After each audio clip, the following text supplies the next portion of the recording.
Kita berjumpa lagi hari ini.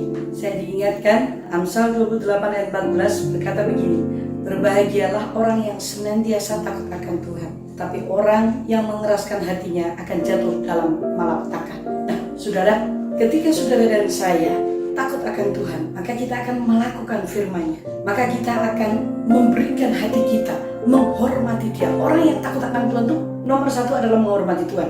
Orang yang menghormati, maka dia tidak akan dengan sengaja melakukan kesalahan dan tinggal di dalamnya. Itu orang yang takut akan Tuhan. Orang yang takut akan Tuhan bisa saja terpleset, tetapi ketika dia diingatkan, ketika dia sadar, ya kilaf itu sekali saudara. Kalau sudah 2, kalau sampai 3 kali itu bukan kilaf lagi, tapi karena kita menyukainya. Saudaraku, 1-2 kali kita bisa jatuh terpleset kilaf. Tapi kalau sudah 3 kali, saudaraku, dan lebih, maka sebenarnya kita tidak punya rasa hormat kepada Tuhan dan tidak takut akan Tuhan. Nah, Amsal menyebutkan berbahagialah orang yang senantiasa takut akan Tuhan. Karena apa? Karena perlindungan firman-Nya itu ada pada hidup saudara dan saya.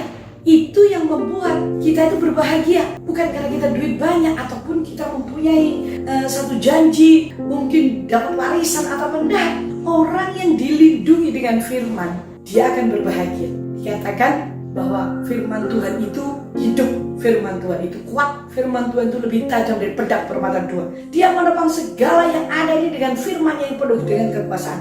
Langit dan bumi akan berlalu, tapi firman Allah tetap selama-lamanya. Itulah sebabnya Amsal berkata, berbahagialah orang yang takut, senantiasa takut akan Tuhan. Ayo, saya ingin mengajak saudara dan saya untuk takut akan Allah. Yang kedua, jangan engkau mengeraskan hati.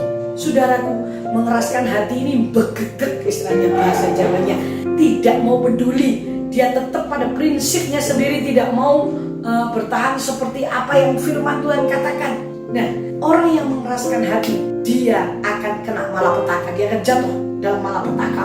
Betapa mengerikan. Saudaraku, ada banyak hal yang terjadi ketika saudara dan saya mengeraskan hati. Ketika kita mengeraskan hati kita untuk tidak taat, untuk tidak berbalik, maka sebenarnya malapetaka itu sudah menunggu kita. Nah, saya rindu hari ini saudara dan saya hidup benar-benar untuk membiarkan Roh Kudus itu melembutkan hati kita, membajak tanah hati kita. Makanya setiap kali kita datang dalam ibadah, kenapa sih kita perlu datang ke ibadah? Kenapa sih kita perlu mendengarkan firman? Supaya firman itu membajak hati kita, tanah hati kita, sehingga tanah hati kita itu bukan keras, tidak berbatu, tidak berduri. Saudara, mengeluarkan onak dan duri, tetapi sebagai tanah yang gembur, yang mudah ditanami, sehingga nama Tuhan dipermuliakan, sehingga kita tidak jatuh dalam malapetaka. Saudara, malapetaka itu benar-benar mengerikan.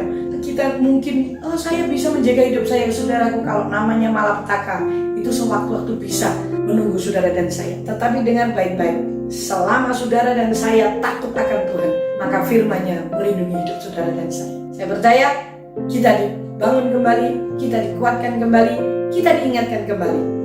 Bapak, terima kasih buat hari ini karena Tuhan mengingatkan kami kembali berhidup takut akan Engkau.